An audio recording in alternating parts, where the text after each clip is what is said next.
I found that nothing in life is worthwhile unless you take risks. Nothing. Nelson Mandela said, "There is no passion to be found playing small and settling for a life that's less than the one you're capable of living." Now, I'm sure in your experiences in school and applying to college and picking your major and deciding what you want to do with life, I'm sure people have told you to make sure you have something to fall back on. Make sure you got something to fall back on, honey. But I never understood that concept, having something to fall back on. If I'm going to fall, I don't want to fall back on anything. I want to fall forward. I figure at least this way I'll see what I'm going to hit. Without consistency, you'll never finish. So do what you feel passionate about. Take chances. Don't be afraid to fail. There's an old IQ test, was 9 dots, and you had to draw 5 lines with a pencil within these 9 dots without lifting the pencil. The only way to do it was to go outside the box. Don't be afraid to think outside the box. Don't be afraid to fail big, to dream big.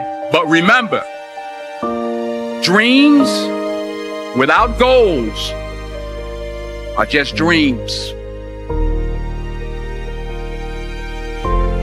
Reggie Jackson struck out 2,600 times in his career, the most in the history of baseball. But you don't hear about the strikeouts. People remember the home runs. Fall forward. Thomas Edison conducted 1,000 failed experiments. Did you know that? I didn't know that. Because the 1,001st was the light bulb. Fall forward. Every failed experiment is one step closer to success.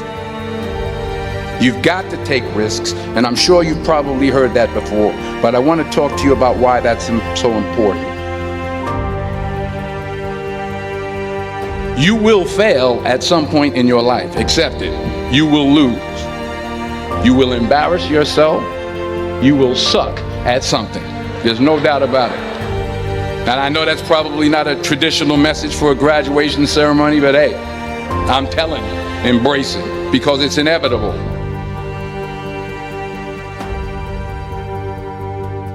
In the acting business, you fail all the time. Early on in my career, I auditioned for a part in a Broadway musical. Perfect role for me, I thought, except for the fact that I can't sing. I didn't get the job. But here's the thing. I didn't quit. I didn't fall back. I walked out of there to prepare for the next audition, and the next audition, and the next audition. I prayed.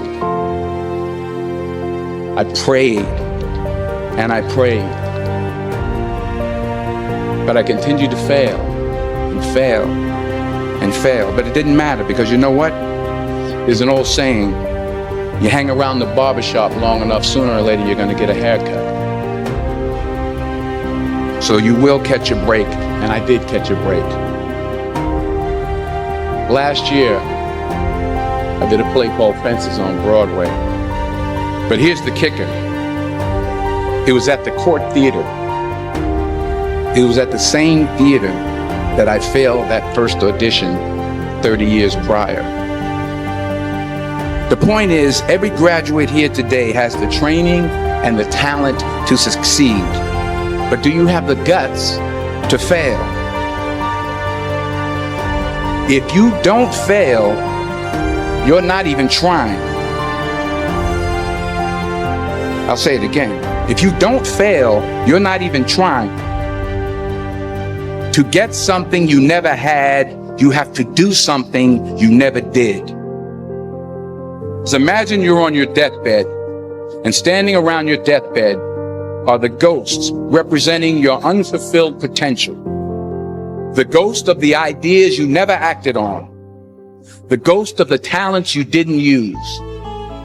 And they're standing around your bed, angry, disappointed, and upset.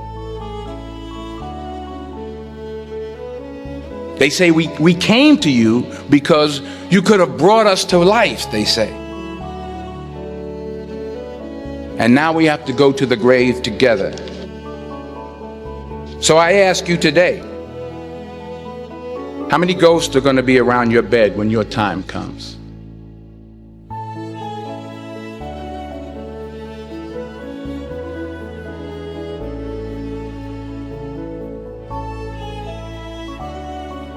I just got back from South Africa. It's a beautiful country, but there are places there with terrible poverty that need help. And Africa is just the tip of the iceberg. The Middle East needs your help. Japan needs your help. Alabama needs your help. Tennessee needs your help. Louisiana needs your help. Philadelphia needs your help. The world needs a lot, and we need it from you. We really do. We need it from you young people. I mean, I'm not speaking for the rest of us up here, but I know I'm getting a little grayer. We need it from you, the young people, because remember this. You got to get out there. You got to give it everything you got, whether it's your time, your talent, your prayers, or your treasures. What are you going to do with what you have? I'm not talking about how much you have. Some of you are business majors. Some of you are theologians, nurses, sociologists. Some of you have money. Some of you have patience. Some of you have kindness. Some of you have love. Some of you have the gift of long suffering. Whatever it is, whatever your gift is, what are you going to do with what you have?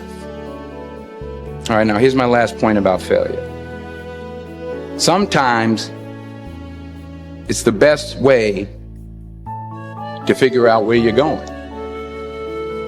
Your life will never be a straight path. I began at Fordham University as a pre-med student. I took a course called cardiac morphogenesis. I couldn't read it, I couldn't say it, I sure couldn't pass it. So then I decided to go into pre-law, then journalism. And with no academic focus, my grades took off in their own direction. I was a 1.8 GPA. And the university very politely suggested that it might be better to take some time off. I was 20 years old. I was at my lowest point. And then one day, and I remember the exact day, March 27th, 1975, I was helping my mother in her beauty shop. My mother owned a beauty shop up in Mount Vernon. And there was this older woman who was considered one of the elders in the town. And I didn't know her personally, but I was looking in the mirror, and every time I looked at the mirror, I could see her behind me, and she was staring at me. She just kept looking at me. Every time I looked at her, she kept giving me these strange looks.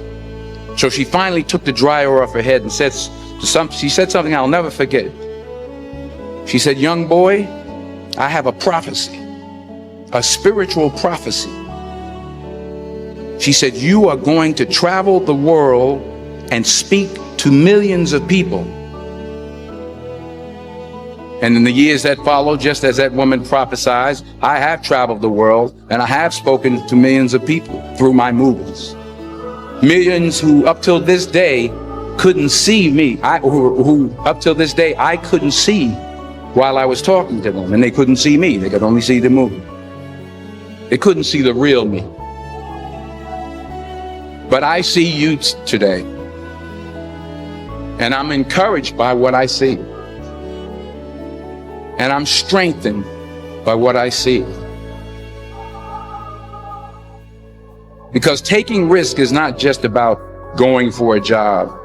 It's also about knowing what you know and what you don't know.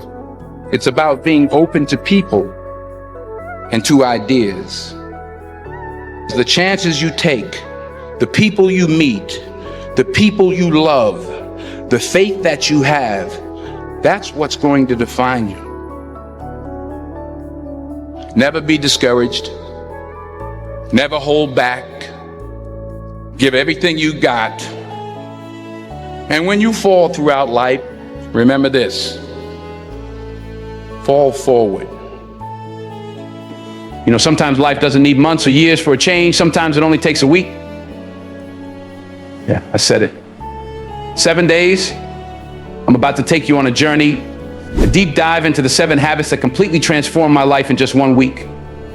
I know it sounds too good to be true, doesn't it?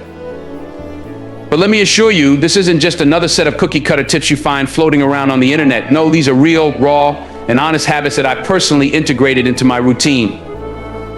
These habits shaped me, and now I'm here to share them with you because, trust me, the transformation was nothing short of extraordinary. I went through the struggle. I pushed past the challenges, broke through the mental barriers, and came out on the other side. I'm not going to sugarcoat it. Change is tough, but the results, oh, they're more than worth it. These habits have profoundly impacted my life, and I believe deep down they can do the same for you. Whether you're looking to sharpen your productivity, improve your mental well-being, or simply make a positive shift in your everyday routine, these habits can get you there, especially habit number 6. Watch till the end. So grab your coffee, find a quiet place, and get comfortable. Because what I'm about to share isn't just theory. These are practical, actionable steps you can start implementing today. And by the end of this, you'll have the tools to take control of your life in a whole new way. Now, without further ado, let's get started. Habit 1, waking up early. The first habit that flipped the script on my life was waking up early. Now, let me be straight with you. I wasn't always a morning person. Far from it. The snooze button, that used to be my best friend.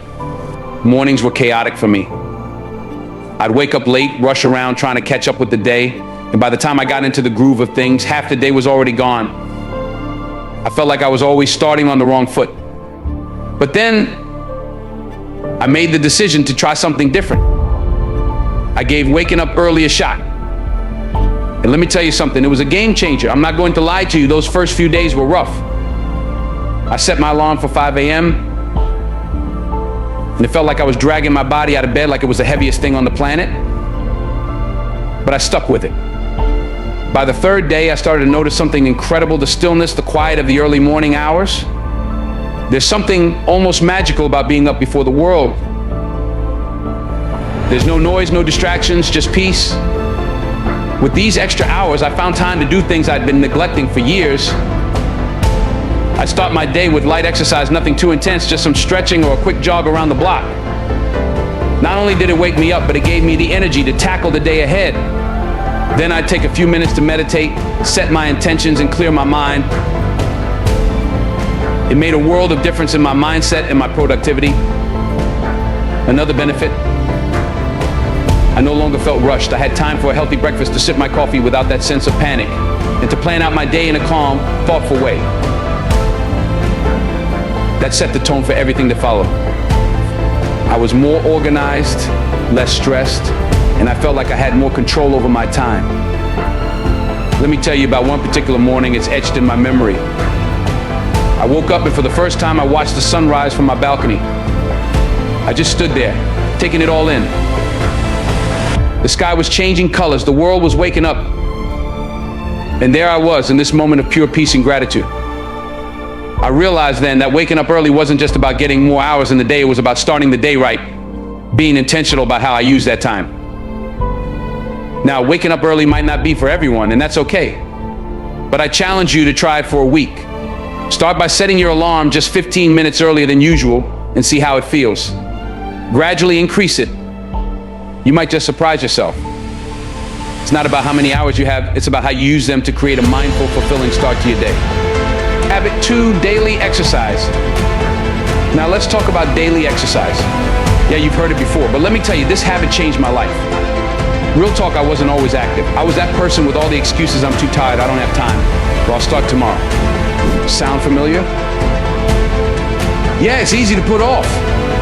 But then one day I just had enough. I made a commitment to myself to move my body every day for just a week, and the results were astonishing. I didn't go crazy at first. I started small, just 20 minutes a day.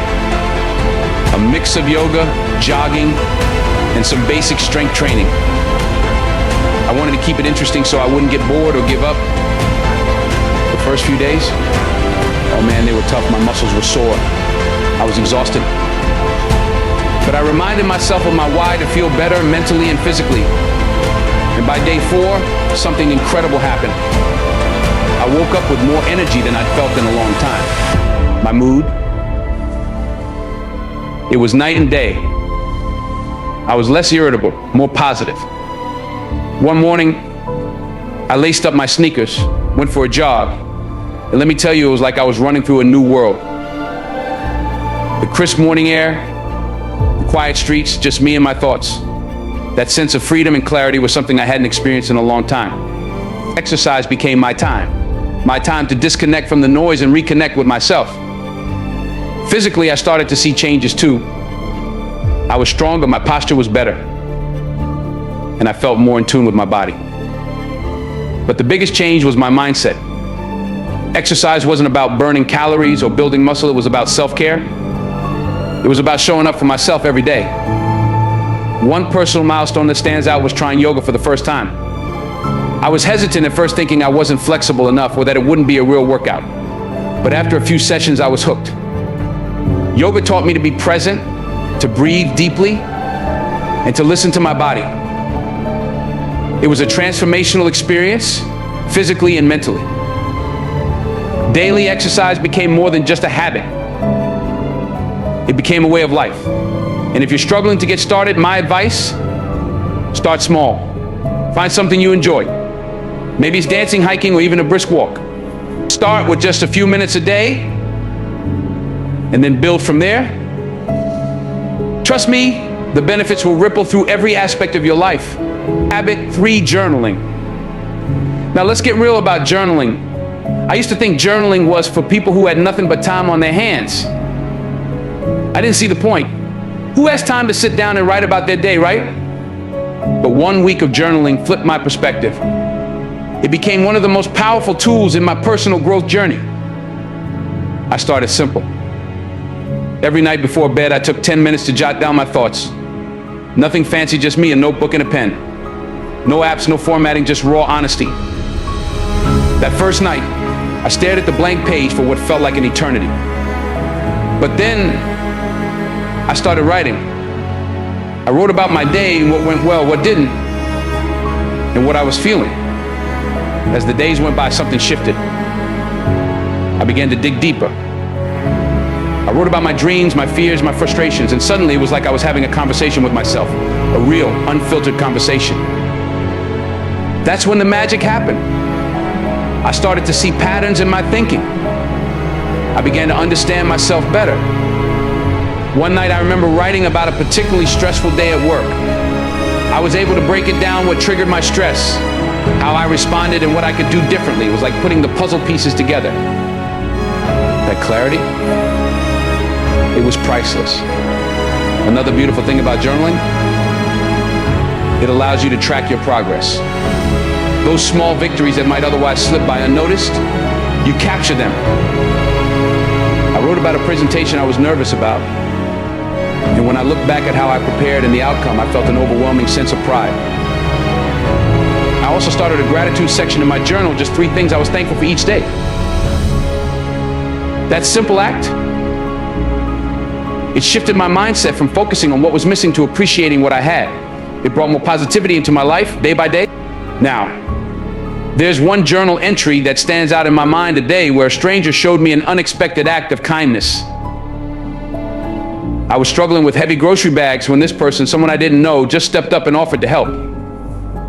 No hesitation, no agenda, just kindness, pure and simple. Writing about that moment didn't just remind me to be grateful, it inspired me to pay it forward, to pass that kindness on. That's the beauty of journaling. It's like a mirror for the soul. You start seeing yourself, your desires, your fears, your strengths, and yes, even your weaknesses, all laid bare on the page. It became a kind of therapy for me, helped me untangle the mess of thoughts and emotions that we all carry around. In journaling, I found a safe space, no judgment, no pressure, just raw honesty between me and that blank page. It was liberating. If you've never tried it, I urge you to give it a shot. Don't get caught up in writing perfectly or having deep, profound thoughts, just write. Write what comes to mind.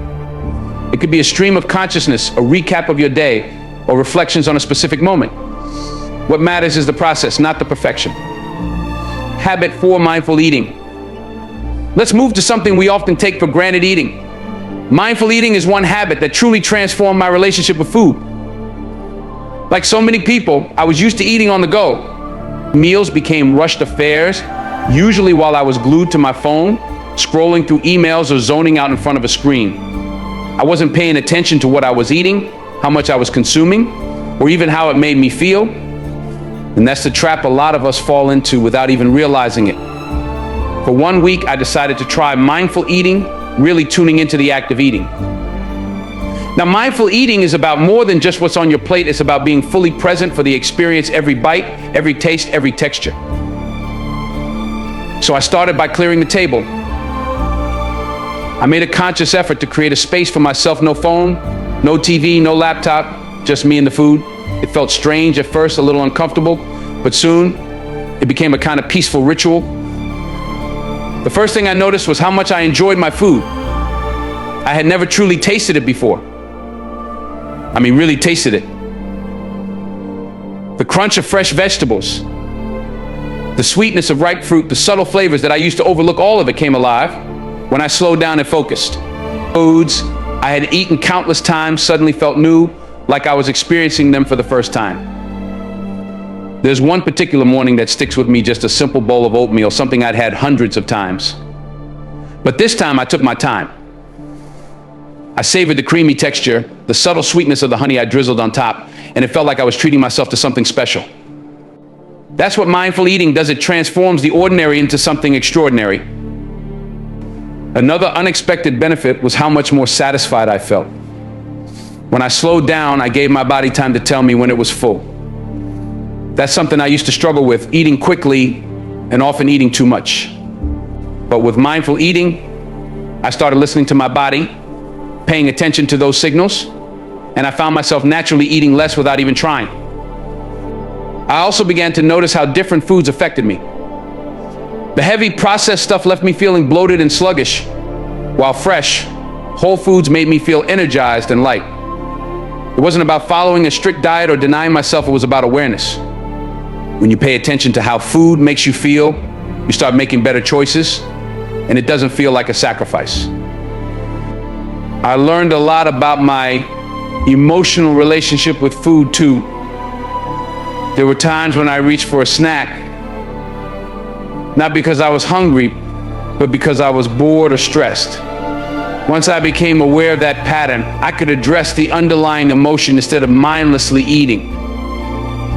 There was one evening when I had a craving for something sweet after dinner. Normally I'd grab dessert without thinking, but this time I paused and asked myself, am I really hungry? Turns out I wasn't. I was just looking for comfort. So I made myself a cup of herbal tea instead. And it felt like a small victory, a moment of control over an old habit. Habit 5, limiting screen time. Now let's talk about a habit that hits close to home for most of us: limiting screen time. We live in a world that's always on, always connected, and it's easy to get sucked into it. Whether it's scrolling through social media, binge watching shows, or checking emails every 5 minutes, screen time has become a big part of our daily lives. But here's the thing, it was draining me. My mental health, productivity, and even my sleep were suffering. So I decided to set some boundaries. I started small, setting a limit of 1 hour per day for non-work related screen time.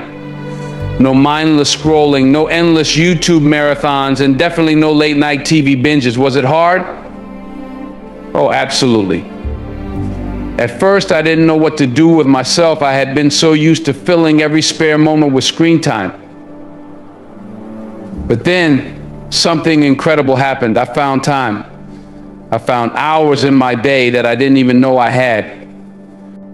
With those extra hours, I rediscovered old hobbies. I picked up a book one had been meaning to read, started doodling again, and even tried out new recipes in the kitchen.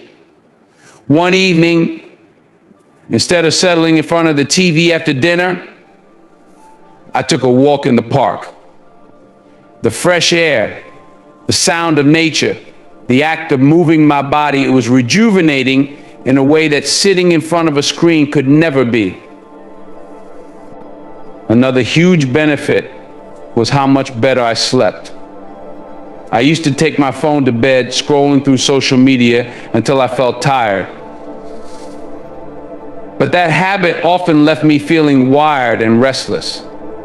Once I limited my screen time, especially before bed, my sleep quality improved dramatically. I started a bedtime routine that didn't involve screens, reading a physical book, meditating, or just reflecting on my day. This shift led to deeper, more restful sleep, and I woke up feeling more energized. And my mental health. The change was profound.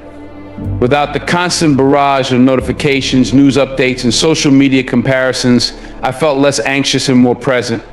I was more engaged in conversations, more attentive to the people around me, and more focused on my daily tasks. It was like lifting a weight off my shoulders. One of my favorite moments was an afternoon I spent at a local cafe with just a notebook and pen. No phone, no distractions, just me, my thoughts, and some good coffee. I spent hours writing, planning goals, and even sketching. It was peaceful, productive, and free from the digital noise that usually clouds my day. Limiting screen time doesn't mean cutting out technology completely. It's about finding balance, about using technology intentionally instead of letting it control you. If you feel overwhelmed or disconnected, I challenge you to set some screen time limits. Start small, maybe with an hour less each day, and use that time to reconnect with yourself, your loved ones, and the world around you. Habit 6, daily reading of nonfiction books. Let me take you on a journey to a habit that can transform the way you think, work, and live. Daily reading of nonfiction books. This one right here is a game changer. Have you ever asked yourself why the most successful and influential people are avid readers? Bill Gates, Warren Buffett, Jeff Bezos, Elon Musk read hundreds of books yearly, and this habit alone puts them on top of their game. In a world where we're bombarded with endless streams of information, news, social media, entertainment, it's easy to get lost in all the noise. But I realized that if I wanted to grow, to be sharper, and to get ahead, I needed to nourish my mind with deeper, more intentional learning. That's where nonfiction reading comes in. Now, I've always enjoyed a good story, don't get me wrong, but when I started dedicating time to reading nonfiction every day, something clicked. I wasn't just being entertained anymore, I was being enlightened. Whether it's about personal development, history, science, finance, or even someone's life journey through a biography, nonfiction books offer insights that help you understand the world and, more importantly, yourself in ways you never imagined. Let me tell you how this habit transformed my days. I made it a goal to read for at least 30 minutes every day. And I wasn't reading aimlessly. I was focused, intentional about the material. I chose books that could teach me something, challenge my perspective, or sharpen my skills. In those first few days, I could already feel the shift. My mind felt more alert, more curious. It was like I was feeding my brain exactly what it needed to thrive. I started with books on leadership and personal development, reading about how some of the greatest minds approach challenges and adversity. Then I moved on to productivity, learning how to use my time effectively to achieve more, and then on to finance and economics, learning how to manage my money better, how wealth really works, and how to make smarter investments. I even dove into psychology and emotional intelligence, uncovering the secrets to understanding human behavior and relationships more deeply. Every day, I was adding another piece to the puzzle of becoming the best version of myself. One of the most powerful things about daily reading is that it doesn't just fill your mind with information, it sharpens your focus. In a world full of distractions, reading forces you to slow down and concentrate. When I'm reading, everything else fades away. The noise of the world disappears, and I'm fully present with the ideas on the page. And that focus, it carries over into the rest of my life. I noticed I became more productive, more strategic in my decisions, and better at problem solving. It's like exercising a muscle. The more you do it, the stronger it gets. There was one book in particular that had a profound impact on me, Stephen Covey's The 7 Habits of Highly Effective People. Now, I know it's a classic that gets mentioned a lot, but let me tell you, reading it at the right time in my life felt like a wake-up call. Covey's principles about proactivity, prioritization, and personal leadership made me reevaluate how I was approaching my goals and relationships. I started to apply those habits in my daily routine, and the results were immediate. I was more intentional with my time, more present with my loved ones, and more focused on what truly mattered. Another book that hit me hard was Atomic Habits by James Clear. If you've ever struggled with building good habits, and let's be real, who hasn't? This book breaks it all down into simple, actionable steps. It taught me that big transformations aren't about massive changes overnight. They're about small, consistent actions that compound over time. And reading nonfiction daily, that's one of those small actions that adds up in ways you can't even imagine until you start. Daily reading also broadened my perspective in ways I never expected. When you read nonfiction, especially about subjects you're not familiar with, you're exposed to ideas, cultures, and experiences that challenge your worldview. You start to see the world from different angles, and that's powerful. It makes you more empathetic, more open-minded, and better equipped to navigate the complexities of life. I remember diving into books about history and discovering how events from hundreds of years ago shaped the world we live in today.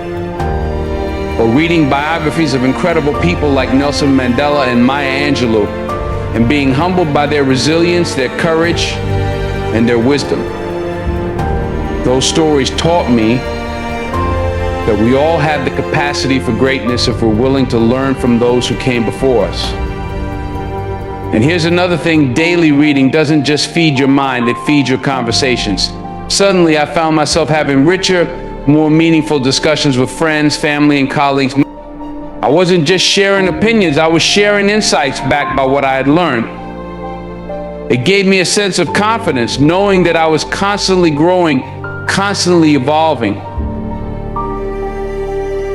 Now, don't get me wrong, finding time to read every day wasn't always easy. Life gets busy.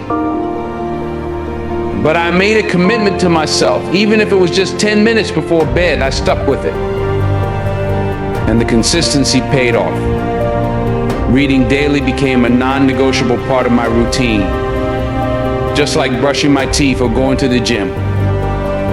If you're wondering how to start, here's what I recommend: find a book that resonates with you, something that speaks to where you are in your life right now. Whether it's self-improvement, finance, health, or even a historical deep dive, pick something that sparks your curiosity. Then carve out time. Maybe it's in the morning with your coffee or right before bed. Start small, minus 10, 15, 20 minutes a day, and let it grow from there.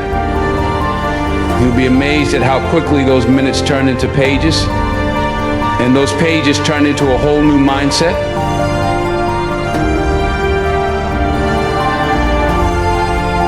And one more thing, don't be afraid to take notes or highlight key points. One of the best ways to retain what you read is to engage with it actively. Write down those aha moments, those insights that hit home, and revisit them often. Trust me, you'll start to see patterns in your thinking, and those patterns will help guide you in your personal growth. Daily reading of nonfiction books has the power to transform your mind and your life. It's not just about acquiring knowledge, it's about shifting your perspective, boosting your focus, and developing a more enriched intentional way of thinking. And the best part, the more you read, the more curious you become.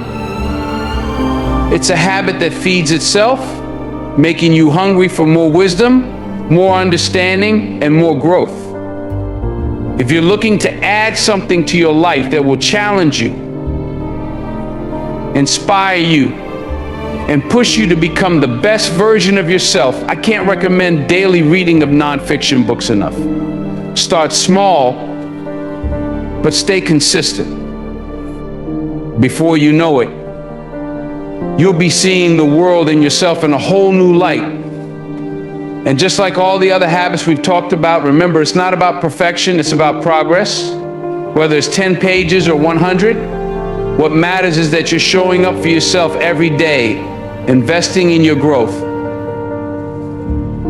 and letting those small steps lead to big transformations. So what are you waiting for? Pick up that book you've been meaning to read, start turning those pages, and watch your mind expand in ways you never thought possible. If you're inspired by any of these habits, I encourage you to try them out. Start small, pick one habit, and see how it feels. Adjust it to fit your lifestyle and your needs. Remember, the goal is progress, not perfection. It's about making small, manageable changes that add up over time to create lasting transformation. I'd love to hear from you.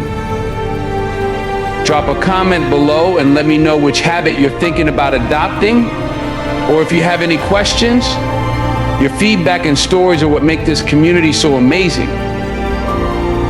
And if you found this helpful, don't forget to like, subscribe, and hit that notification bell so you don't miss any of our future content. Thank you for watching, and remember, small changes lead to big results. Let's keep growing, evolving, and turning our everyday routines into powerful moments of self-improvement.